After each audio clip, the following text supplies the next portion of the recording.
Hello friends, good morning. तो आज हम परसेंटेज पढ़ रहे थे और परसेंटेज में हमने क्वेश्चंस करना स्टार्ट कर दिया था। और आज मैं आपको थोड़ा सा एक नया पॉइंट बताने वाला हूं, तो आप अच्छे से वीडियो देखना। उससे पहले मैं आपसे एक रिक्वेस्ट करता हूं कि इस चैनल को ज़रूर सब्सक्राइब करें। आप अगर वीडियो देख रहे हैं तो उस चैनल को सब्सक्राइब ज़रूर करें। और ऐसी और इंटरेस्टिंग वीडियो के लिए इस चैनल को सब्सक्राइब करना बहुत ही ज़रूरी है और मेरे को भी सपोर्ट मिलेगा थोड़ा सा। तो चलिए हम देरी करे बिना स्टार्ट करते हैं। तो चलिए, तो आज हम पढ़ेंगे सक्सेसिव चेंज। सक्सेसिव चेंज होता क्या है? अगर दो या दो से अधिक परसेंटेज लगातार हमें क्वेश्चन में दे रखी है कि पहले कोई संख्या है वो इतने परसेंट बढ़ रही है, फिर उसके बाद इतने परसेंट बढ़ रही है, लगातार दो परसेंटेज दे रखी है हमें, या फिर कह सकता है कि पहले इतनी घट रही है फिर उसके बाद इतनी घट रही है। तो ये हम कैसे करेंगे क्वेश्चन को, तो वो आज मैं आपको बताने वाला हूँ। तो चलिए हम स्टार्ट करते हैं बिना कोई देरी करे हुए। सबसे पहले सक्सेसिव चेंज, क्रमागत प्रतिशत परिवर्तन, इसका फॉर्मूला क्या होता है? अगर दो परसेंटेज दे रखी है तो उसके लिए हमारे पास एक फॉर्मूला होता है जो कि होता है ए प्लस बी प्लस ए इंटू बी अपॉन 100। ये दो के लिए होता है। अगर हमें दो परसेंटेज दे रखी है, जैसे एक एग्जांपल लेता हूं मैं, कोई संख्या है उसमें पहले 40% वो बढ़ रही है, फिर उसके बाद 20% घट रही है। तो जो हमारा सक्सेसिव कंप्लीट परसेंटेज आएगा वो कितना आएगा? तो हम इसे कैसे निकालेंगे? तो इस फॉर्मूले में इसकी वैल्यू रख देंगे। तो पहले हम 40 लिखेंगे, तो हम ए की जगह लिख देंगे 40, फिर उसके बाद प्लस करेंगे 20 हमारा जो है घट रहा है इसलिए -20 लेंगे। ये हमें ध्यान रखना है। अगर घट रहा है तो उसे माइनस में लेंगे और अगर बढ़ रहा है तो प्लस में आएगा वो। तो ये यहाँ पर आ जाएगा 40 इंटू -20 अपॉन 100। तो ये दो जीरो से हम यहाँ पर दो जीरो काट सकते हैं। और ये हम जब खोलेंगे तो 40 में से 20 जाएगा तो 20 ही बचेगा। प्लस प्लस नहीं आएगा, ये यहाँ पर माइनस आएगा क्योंकि अंदर माइनस है। और 4 दूनी 8, तो ये माइनस का 8 और आएगा, आपको ध्यान रखना है। और ये हमारा आ जाएगा टोटल 12%। तो ये 12% प्रॉफिट है हमारा, क्योंकि ये प्लस में आ रहा है। अगर नेगेटिव में आता तो ये लॉस होता। तो ये आपको समझ में आया होगा कि दो डिजिट का हम कैसे करते हैं। तो चलिए अब हम थ्री डिजिट्स का लेते हैं। अगर किसी क्वेश्चन में तीन डिजिट का दे रखा है हमें, तो वो हम कैसे करेंगे? तो ये आपने लिख लिया होगा फॉर्मूला। ये यहाँ पर अब मैं तीन डिजिट का लेने वाला हूँ, तो कैसे लेंगे हम?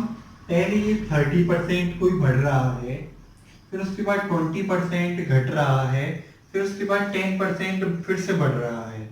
तो ये मैंने एक एग्जांपल लिया आपके सामने। अब इसको कैसे सॉल्व करेंगे? हम यहाँ पे लिखेंगे 100। हमारा वैल्यू मान के चला हमने 100 है, फिर वो कितना बढ़ रही है? 30। तो 30 बढ़ेगी तो 130 अपॉन 100। और फिर उसके बाद वो कह रहा है कि फिर से 20% घट रही है, तो 100 में से 20 माइनस करेंगे तो 80। तो 80 बटे 100 इंटू, अब वो कह रहा है 10% फिर से बढ़ रही है, तो ये हमारा 110 हो गया। 100 में 10 प्लस करेंगे अपॉन 100।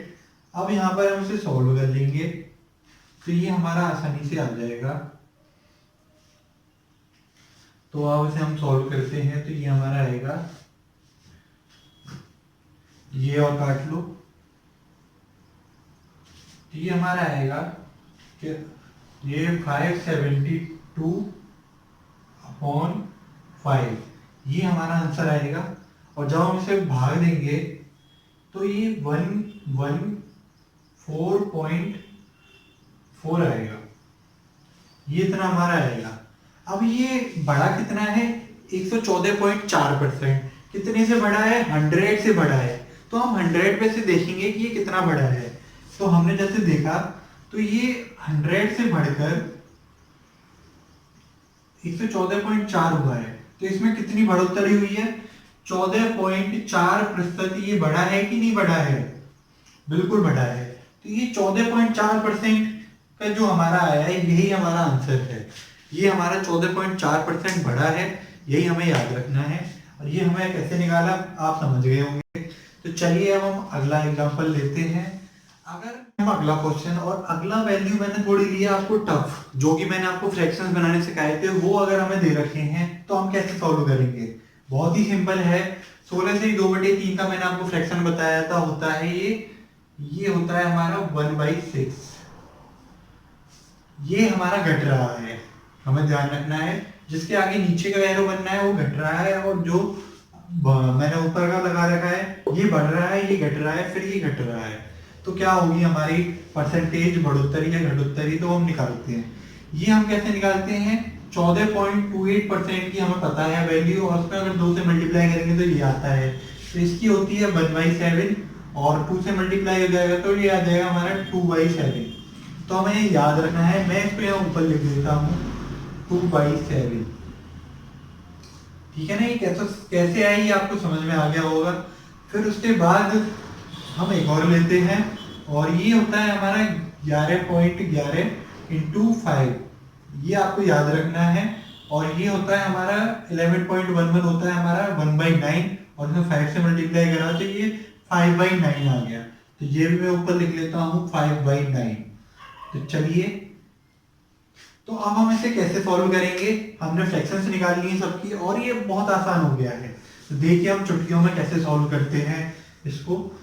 तो सबसे पहले ये हमारा बढ़ रहा है 55.55%, तो इसको लिख लेते हैं। ये 9 से बढ़ रहा है हमारा, 5 बढ़ रहा है, तो 5 बढ़ रहा है तो 5 प्लस कर देंगे, और ये हमारा आ गया 14। फिर उसके बाद हमने अगला लिया कि 7 से 2 घट रहा है, क्योंकि ये घटोत्तरी हो रही है, तो ये 5 हो गया। और उसके बाद हम अगर तीसरा ले लेंगे तो ये 1/6, 6 से 1 घट रहा है तो 5 हो गया ये। अब हम इसे सॉल्व कर लेंगे, तो ये 7 दूनी 14 हो गया हमारा, और 2 तिया 6 हो गया, और 9 तिया 27 होता है। अब हमने मल्टीप्लाई कर लेंगे दोनों को, इधर 27 आएगा, इधर 25 आएगा। अब यहाँ से यहाँ में क्या हो रहा है, -2 हो रहा है। -2 हो रहा है तो 2 को रख देंगे नीचे, 2 को रख देंगे ऊपर, और ये 27 से घट रहा है, इंटू 100 कर देंगे। हमारा आंसर सामने आ जाएगा। ये हमारा आएगा 200/27।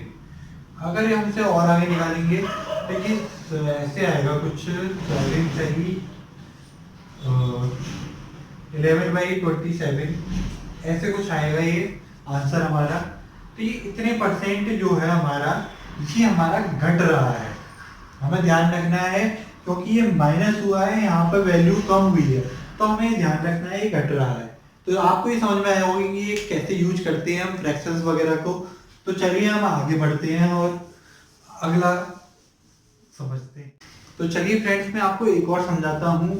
जैसे हमें सर्कल का एरिया निकालना है, सर्कल का एरिया फाइंड आउट करना है कि उसमें कितने परसेंट घट रहा है या बढ़ रहा है। तो सर्कल का एरिया होता है πr², और हमें ये दे रखा है क्वेश्चन में कि r की वैल्यू 10% घटा देते हैं तो क्या हमारा एरिया पे क्या इफेक्ट पड़ेगा। तो एरिया पे इफेक्ट जानने के लिए यहाँ पर हमारा r 2 बार यूज हो रहा है, ये हमें ध्यान रखना है। तो ये सक्सेसिव का केस बन गया, तो सक्सेसिव का केस बन गया तो इसकी फ्रैक्शन होती है 1/10। ये हमें ध्यान रखना है, ये घट रहा है तो 1/10 होती है, और हम दोबारा लिख लेंगे क्योंकि r 2 बार आ रहा है। तो ये हमारा 10 से 9 हुआ, और ये हमारा 10 से फिर से 9 हुआ, 1 घटा 9 हो गया। अब ये हमारा आंसर आएगा 100, और ये हो गया 81। तो हम यहाँ पर डायरेक्ट बता सकते हैं कि एरिया पे क्या इफेक्ट पड़ेगा, 19% घट जाएगा, 19% घट जाएगा एरिया हमारा। तो 19% जो घटा है वो हमने कैसे निकाला, आर की जितनी बार हमें दे रखी होती है, अब जैसे हमने बोला कि ये 10% घटी, अब ये एरिया के फॉर्मूले में एरिया पे क्या इफेक्ट पड़ेगा, तो एरिया में 2 बार आर आता है तो 2 बार घटेगी वैल्यू, तो दोनों बार हमने घटा ली और हमने निकाल लिया 19% हमारा एरिया घट जाएगा। तो चलिए हम आगे बढ़ते हैं, और मैं एक क्वेश्चन लेता हूँ प्लेट में से, एक क्वेश्चन लेता हूँ आपके लिए सक्सेसिव चेंज का। सक्सेसिव चेंज का एक क्वेश्चन लिया है मैंने। ये हमारा यहाँ पर सवाल यह है कि एक आयत की लंबाई 20% बढ़ा देने से और चौड़ाई 20% कम कर देने से क्षेत्रफल पर कितने परसेंट की कमी या वृद्धि होगी, ये हमको फाइंड करना है। तो ये देखिए 20% बढ़ रहा है लंबाई, और जो हमारी ब्रीथ होती है वो 20% घट रही है।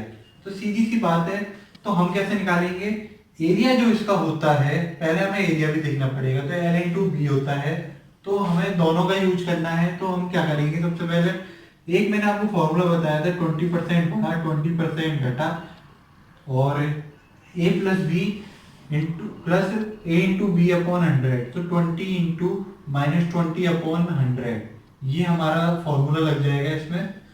तो ये कितना आएगा, ये तो हमारा जीरो हो गया यहाँ पर, ये हमारा जीरो हो गया क्योंकि माइनस और प्लस का कट गया, और ये हमारा -4 आया यहाँ पर।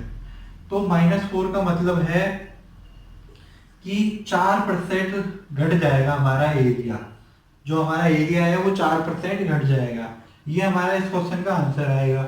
और इसका सेकंड मेथड क्या है, जो मैंने आपको बताया था, इसकी हम परसेंटेज निकालेंगे। तो फ्रैक्शन में क्या आएगी, तो ये आएगा 1/5, और ये भी आएगा हमारा ब्रीथ भी आएगी 1/5। ये घट रही है, ये बढ़ रही है। तो 5 से हुई है 6, और ये 5 से हुई 4।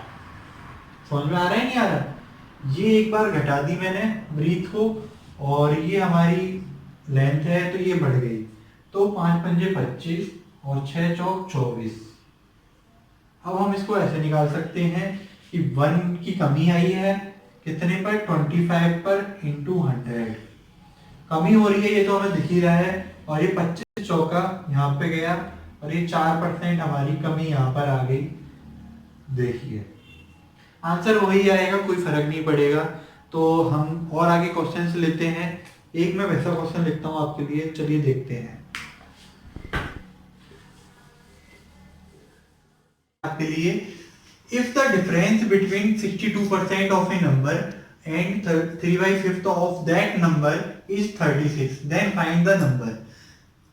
एक दो संख्याओं के बीच का डिफरेंस दे रखा है, उसमें हमें क्या दे रखा है, 62% किसी एक संख्या का, और 3/5 जो है उन दोनों के बीच का डिफरेंस जो है हमें 36 दे रखा है। तो हम यहाँ पर सबसे पहले निकाल लेते हैं 3/5 होता कितना है। 3/5 को परसेंटेज में चेंज कर लेते हैं, क्योंकि ये परसेंटेज में दे रखा है। तो 3/5 में हम 100 से मल्टीप्लाई करेंगे, तो ये 5 20, और ये हमारा 60% आ चुका है। जैसा कि आपने देखा कि मैंने कैसे 60% निकाला। अब ये कह रहा है, अब हमें क्वेश्चन बहुत आसानी से समझ में आएगा कि 62% दे रखा है और 60% दे रखा है, उनके बीच का जो डिफरेंस है वो हमें 36 दे रखा है। तो हम डायरेक्ट लिख लेते हैं, हम यहाँ पर 62% माइनस 60% हमें कितना दे रखा है, 36 दे रखा है। तो ये हम आसानी से निकाल सकते हैं। 2% की वैल्यू हमारी आ गई 36, हमने माइनस कर दिया, और 1% की वैल्यू आ गई हमारी 18, और 100% की वैल्यू हमें पता करनी है, तो 100 का मल्टीप्लाई हो जाएगा, तो ये हमारा 1800 आंसर आ गया। तो देखिए मैं कितना फास्ट क्वेश्चन करता हूँ, और आपको समझ में भी आ गया होगा कि 62% और 60% के बीच का डिफरेंस दे रखा था, तो हमने डिफरेंस डायरेक्ट निकाला, इसको परसेंटेज में चेंज कर लिया हमने, बहुत ही इजी हो गया। अब हम अगला क्वेश्चन लेते हैं फटाफट से। आज हम आखिरी क्वेश्चन लेते हैं, और चलिए मैं अपनी बुकलेट में से लेता हूँ आपके लिए क्वेश्चन। तो क्वेश्चन क्या है कि ए की आय बी की आय हो, मतलब ए की आय बी की आय से 10% अधिक है, और तो बी की आय ए की आय की कितनी प्रतिशत है। तो हम मान लेते हैं, हमें कह रहा है वो ए की आय जो है बी की आय से 10% अधिक है। अगर बी की आय अगर 100 है, तो ए की आय कितनी होनी चाहिए, 110, 10% अधिक है। तो अब हमें पता करना है कि बी की आय ए की आय की कितनी प्रतिशत है। तो मतलब बी की जो आय है वो ए की आय की कितनी परसेंट है, तो ये हमें पता करना है। तो ये 10 कम है 110 से, 110 से 10 कम है, और हमें परसेंटेज निकालने के लिए आसानी से 100 का मल्टीप्लाई कर देंगे। तो ये हम देखिए कितनी आसानी से निकाल लेते हैं, 100/11, और ये हमारा आ गया 9 से ही 1/11, ये हमारा आंसर आ गया है। इतने परसेंट है, क्या है, बी की आय ए की से इतने प्रतिशत है। तो अब हमें पता चल गया होगा कि हम कैसे क्वेश्चन में अप्रोच लगा रहे हैं और मैं कितनी आसानी से अब आपको क्वेश्चन बता दूंगा। तो आज की क्लास में सिर्फ इतना ही। अब हम अगली क्लास में और क्वेश्चंस लेंगे। हमारा सक्सेसिव वाला खत्म हुआ है, इसके क्वेश्चंस में आपको कराऊंगा। तो आप इस चैनल को सब्सक्राइब करें, शेयर करें, लाइक करें ना भूलें, और मैं आपके लिए और इंटरेस्टिंग वीडियो लाऊंगा। चलिए फ्रेंड्स, आज के लिए इतना ही। Thank you.